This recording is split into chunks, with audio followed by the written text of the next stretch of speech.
Hey everyone, it's Holly and I'm here with another author recommendations video, and this time we are talking about Colleen Hoover. So I got all my Colleen Hoover books out. Oh geez, they're falling all over the place. I feel like a lot of people feel this way, but Colleen Hoover, I think, is an amazing author, and I think she's really one of the best people in the new adult genre, and she writes amazing stories.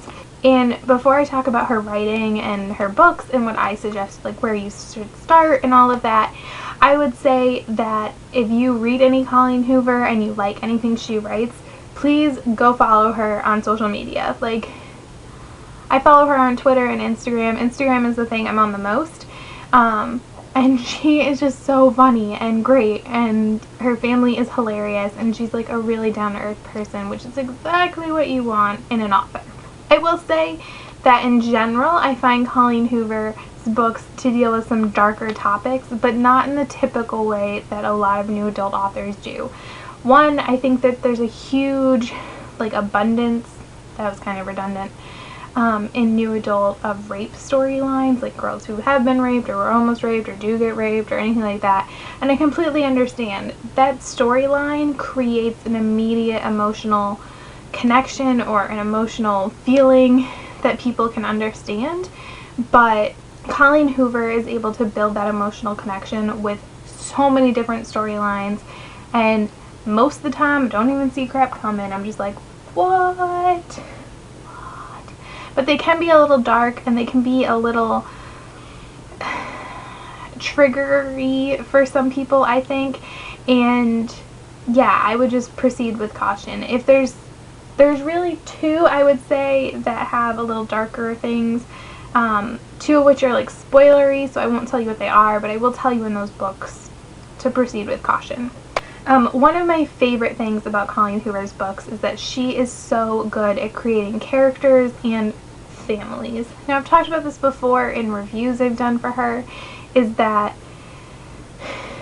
her characters, there's always a group of them, and it always feels like a family to me. Whether or not it's a true blood-related family or it's just like a friendship-y family.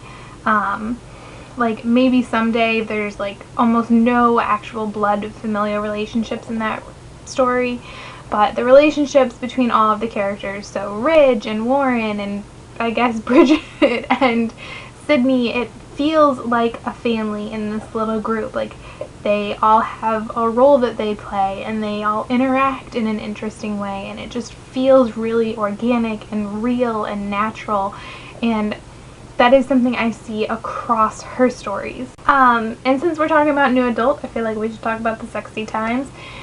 Fairly recently, I saw she had posted after Maybe Not, which is a novella, came out.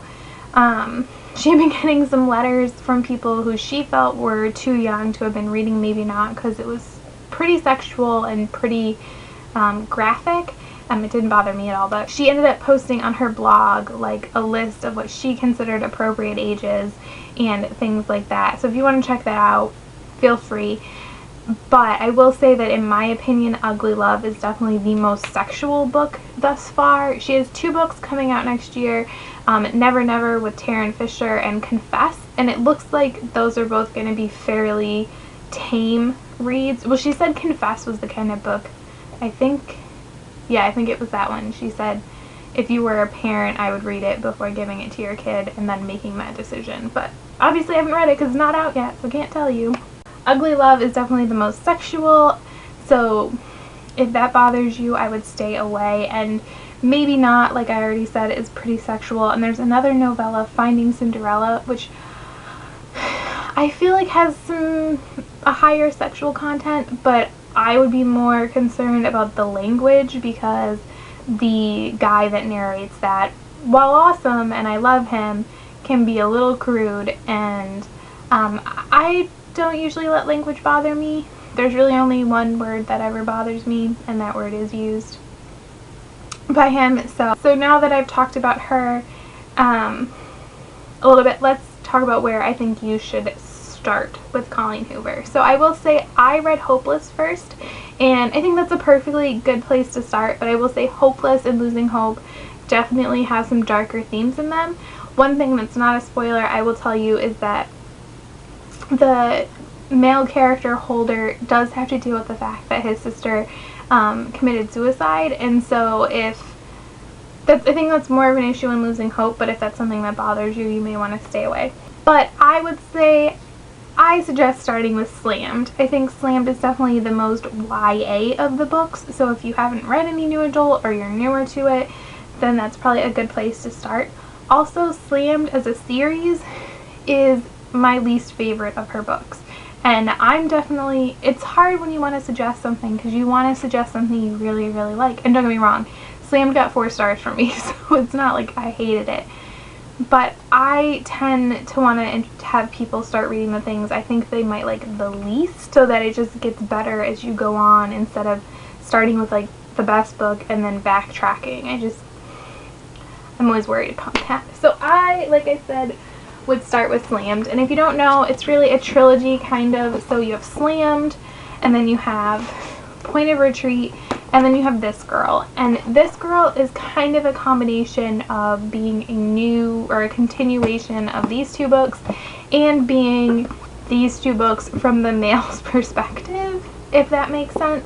It's kind of an interesting combination, but it's a nice, full, and complete series. Then from there, just have at it. Be free. Do whatever. Have fun. I will say, just so you know, that both Ugly Love and Maybe Someday are standalone novels. Like I said, Maybe Not is a novella that features one of the characters from here, but it doesn't really impact the story in any way. It'll just enhance it if you read it afterwards, I guess. But yeah, both of these are standalones. I will say Ugly Love deals, along with being one of the more sexual ones, deals with some darker themes, so if you're concerned, you may want to stay away. Both of these also have music that go with them, so Maybe Someday music is a pretty big part of the story, so there's a soundtrack. It's amazing. You should listen to it. And then Ugly Love just has a single called Ugly Love, which is also amazing, and I highly suggest listening to that. Also, apparently the movie rights for Ugly Love were sold, and the way they've been talking about it, I feel like it actually has a pretty good shot of actually going somewhere. And then the other 2 books are Hopeless and Losing Hope. And Hopeless is definitely one that has more darker themes in it, and these are really just the same stories. This is just told from the girl point of view, and this is told from the boy's point of view. There's also a novella, Finding Cinderella, like I talked about earlier, and that features Daniel, who is the male in this, Holder, his best friend. And that's a really fun novella as well, although like I said, it's a little racier.